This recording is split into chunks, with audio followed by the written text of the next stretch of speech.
Oi, pessoal, tudo bem? Boa tarde, bom dia, boa noite. Não sei qual horário que você está assistindo essa aula, mas eu espero que você esteja gostando de estar aqui no nosso canal, aprendendo várias coisas diferentes e indo aí em busca do seu sonho. Bom, eu me chamo Mariana e hoje a gente vai estar na nossa aula sobre ácidos e bases. Eu sou da cadeira de Química e a gente vai dar uma introduçãozinha a respeito desse conteúdo que é muito importante pra gente a nível de escola, a nível dos vestibulares e também se você for seguir a sua carreira acadêmica na área da química, isso aqui também é muito importante. Então, vamos lá para o nosso conteúdo de ácidos e bases. Bom, a natureza dos ácidos e das bases, né? É legal a gente começar por isso, porque ácidos e bases são substâncias mais comuns no meio acadêmico e em nosso cotidiano, né? Quando a gente está lá nas nossas atividades em laboratório, a gente vê muito, trabalha muito com ácidos e bases. E por mais que a gente às vezes não saiba ou passe desapercebido, ácidos e bases também são presentes muito mesmo no nosso cotidiano. Bom, além do nosso cotidiano, a gente pode pensar no nosso corpo. Por quê? Há equilíbrio ácido-base no organismo humano e também no nosso ecossistema, certo? Se a gente for olhar para o organismo humano, por exemplo, a gente tem o pH do sangue como um exemplo muito bom, né? Porque a gente sabe que o pH do sangue ele influencia, está diretamente ligado à nossa vitalidade, né? À vida humana, né? Pequenas alterações no pH do sangue podem trazer vários prejuízos para a nossa saúde, enfim, até para a nossa vida mesmo, né? Colocando em risco. Então é muito importante a gente estudar isso. Outro exemplo, né, que a gente não vê tão corriqueiramente assim, mas a gente estuda e ouve muito falar, é a chuva ácida, né? Que a gente estuda geralmente, a gente até vê atrelado à arte, né? Chuvas ácidas que podem ocorrer e corroer esculturas, sobretudo aquelas que ficam expostas ao ar livre, né? E além disso, a gente também aplica muito o conteúdo de ácidos e bases para falar de qualidade das águas, né? Para saber se aquela água está poluída ou não, se tem um índice de alguma coisa elevado naquela água, né? Se o pH daquela água foi alterado por alguma razão e por isso está havendo mortandade de peixes, coisas desse tipo. Bom, então a gente vai ver o desenvolvimento sobre ácidos e bases, né, e as suas reações em água, tá? Mas também em outros solventes ou na ausência deles, beleza? Então, para começar, a gente vai falar das famosas e clássicas definições de ácidos e bases, certo? Bom, a primeira definição que a gente vai trabalhar é a definição de Arrhenius, que tem como restrição o solvente água, então o que a Arrhenius disse se aplica quando você usa um solvente água, certo? Que é o solvente universal e vocês vão ver que muitas das coisas dentro de ácidos e bases está correlacionado ao comportamento da água, beleza? Bom, então para Arrhenius, o que é uma substância ácida? O que é um ácido? É aquele que vai liberar H+, ou próton, né, em água. E a base é aquela espécie que vai liberar OH-, ou hidroxila, né, que a gente chama em água, beleza? Então, lembrar que a Arrhenius restringe o solvente à água, libera H+, é ácido, libera OH- é base. Bom, uma outra definição muito importante é a definição de Bronsted-Lowry, que ele já vai aí ampliar o solvente, não vai mais restringir a água, e ele vai dizer que o ácido é a substância doadora do próton, doadora do H+, e a base é a substância receptora desse próton. Ora, se a gente tem alguma espécie doando, eu preciso ter uma espécie recebendo, tá? Justamente porque quando a gente fala de ácidos bases, a gente fala de uma reação de equilíbrio químico, certo? E a última definição, que é a que a gente mais se apega a ela, é a definição de Lewis. E ele vai dizer que o ácido é o receptor do par de elétrons e a base é a doadora do par de elétrons, certo? Então, a gente tem a Arrhenius e Bronsted-Lowry falando mais sobre próton, certo? E hidroxila. E aqui em Lewis a gente já vai ter mais a respeito de uma definição englobando pares de elétrons, beleza?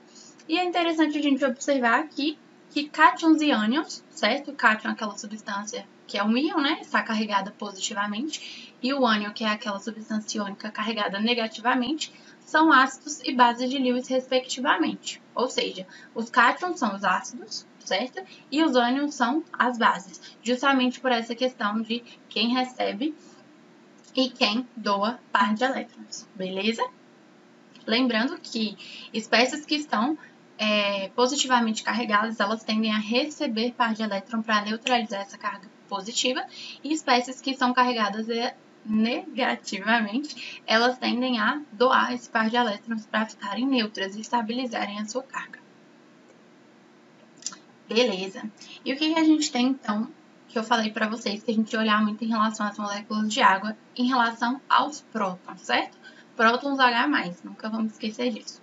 Bom, a partir da definição de Bronsted-Lowry, lembra lá, que não restringe mais o solvente à água, beleza. A partir dessa definição, uma substância pode agir ora como ácido, ora como uma base. Mas como assim? É isso mesmo, tem essa possibilidade, né? Ora uma substância ela pode doar, ora essa substância pode receber o próton, certo? E isso a gente vê com base na equação de equilíbrio químico da água, certo? Bom, aqui nós temos o equilíbrio da água, certo, gente? Em um copo d'água, por exemplo, esse equilíbrio está acontecendo de forma muito rápida, em que uma molécula de água doa para outra molécula de água prótons, certo? Isso acontece incessantemente, muito rápido, beleza? E a gente chama isso, né, essa capacidade que a água, no nosso caso especificamente, tem de doar prótons para outra molécula igual, que no caso é outra molécula de água, a gente chama isso de autoprotólise. Então, a água, ela tem essa capacidade de realizar a autoprotólise, certo? Porque esse equilíbrio químico está acontecendo constantemente e muito rápido no equilíbrio da água. Então, o que esse equilíbrio diz pra gente? Duas moléculas de água, certo? Vão estar fazendo essa reação aqui, liberando prótons e hidroxilas, certo? Então, H3O+, ou H+, é a mesma espécie, beleza? E aqui, hidroxilas, OH-. Então, além dessa autoprotólise, né, a água também é caracterizada por ser uma substância anfiprótica, que ora vai se comportar como receptora, ora como doadora de prótons, certo? Então, essa dualidade pode acontecer. Ah, mas como que eu vou saber se ela está sendo ácida ou se ela está atuando como uma base? Bom, vai depender da espécie química que a água vai estar reagindo. E a gente vai aprendendo a característica das substâncias, enfim. E o que dá muita dica pra gente é o próprio equilíbrio químico. A partir da mudança das espécies, né?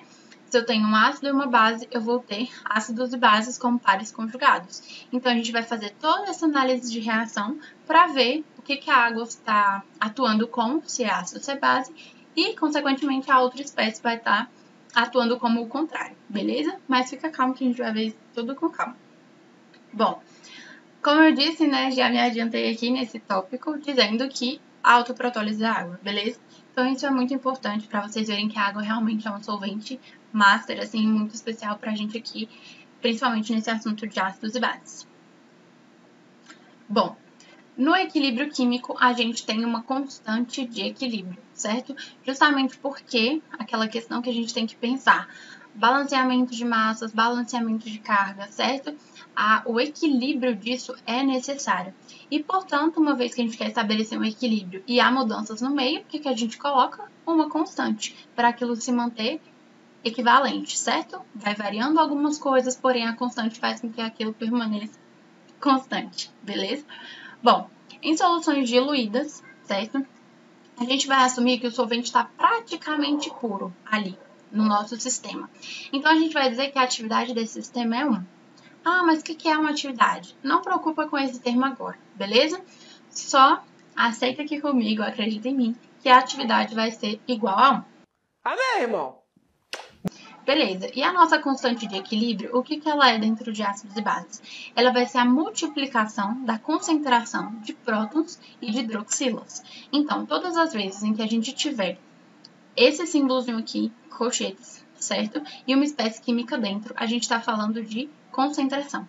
Então, para constante de equilíbrio, a gente vai chamar de Kw e vamos dizer que isso é o produto dessas duas concentrações. Beleza? Ótimo. Em água pura, experimentalmente, o que a gente vê? Que a concentração desses dois íons, ela é igual a 1 vezes 10 a menos 7.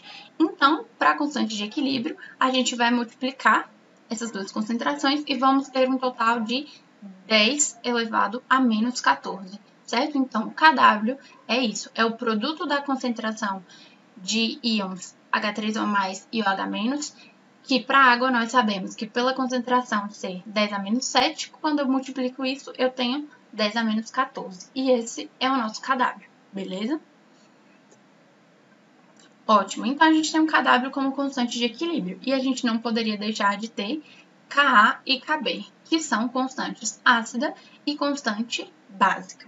Bom, o que é essa constante ácida? A gente tem aqui um equilíbrio ácido-base, certo? No primeiro a gente tem um equilíbrio ácido, beleza? H é a nossa espécie ácida, está em contato com a água, e se é uma espécie ácida, o que ela vai liberar no meio? H3O+.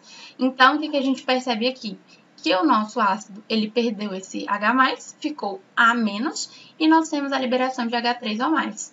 Como que a gente faz a constante? Da mesma forma que a gente aplicou para KW, certo? Multiplicação das concentrações do meu produto. Só que nesse caso aqui, eu vou dividir pela concentração do meu ácido, beleza? Então, vai ser o quê? Concentração dos meus produtos sobre a concentração do meu reagente, beleza? Ah, por que a água não entrou? Lembra que a atividade dela, Eita! Lembra que a atividade da água era 1? Então, isso aqui está correlacionado a isso. Então, a gente não considera a concentração da água. Então, beleza. E a partir desse Ka, a gente vai ter outra constante muito importante, que é chamada de pKa, que vai ser o menos log do Ka. Isso aqui a gente vai ver que é muito importante quando a gente for estudar se um ácido é fraco e se uma base é fraca, beleza? Isso está correlacionado a essa constante de equilíbrio. Bom, para as bases a gente vai ter a mesma aplicação, certo? Só que aqui agora na nossa equação a gente tem uma base. O que aconteceu com esse B que está representando a minha base? Agora ele recebeu o próton. Percebeu que ele ficou BH+, e a água doou o próton e ficou O-. Como que eu acho KB? Da mesma forma, concentração dos meus produtos dividida pela concentração do meu reagente. E aplico o pKb e tenho que ele é igual ao menos log do KB, certo? E aí, o que a gente tem de legal com essas constantes? Que a capacidade de doar ou aceitar prótons vai ser medida por essas constantes. Se essa constante for alta, a gente vai ver o que isso implica. Se essa constante for baixa, a gente vai ver qual é a implicação disso também. Bom, quando a gente faz essa correlação de constantes, o que a gente observa que eu estava falando agora para vocês? Que quanto menor for o valor desse Ka, maior vai ser o pKa. Por que essa relação é inversa? Porque a gente tem aplicado lá a propriedade do menos log, certo? Então, enquanto uma cresce, a outra diminui. Então, se o seu valor de Ka for baixo, significa que o seu ácido é fraco. E a mesma lógica a gente aplica para Kb. Quanto menor for o seu valor de Kb, maior será o seu valor de pKb e, consequentemente, mais fraca será a sua base, beleza? Então, isso vai se aplicar para ácidos e bases, inclusive para os ácidos e bases conjugados, que é o que a gente vai ver mais para frente, beleza? Bom, aqui eu coloquei só para vocês terem ideia o equilíbrio do ácido clorídrico HCl em água. O que vai acontecer? O nome dos ácidos já é bem sugestivo, porque eles começam com a palavra ácido. Então, HCl sendo aqui o meu ácido, o que ele vai fazer? Ele vai doar o meu próton, certo? Então, ele vai ficar Cl-, e a água vai receber um próton e vai ficar H3O+.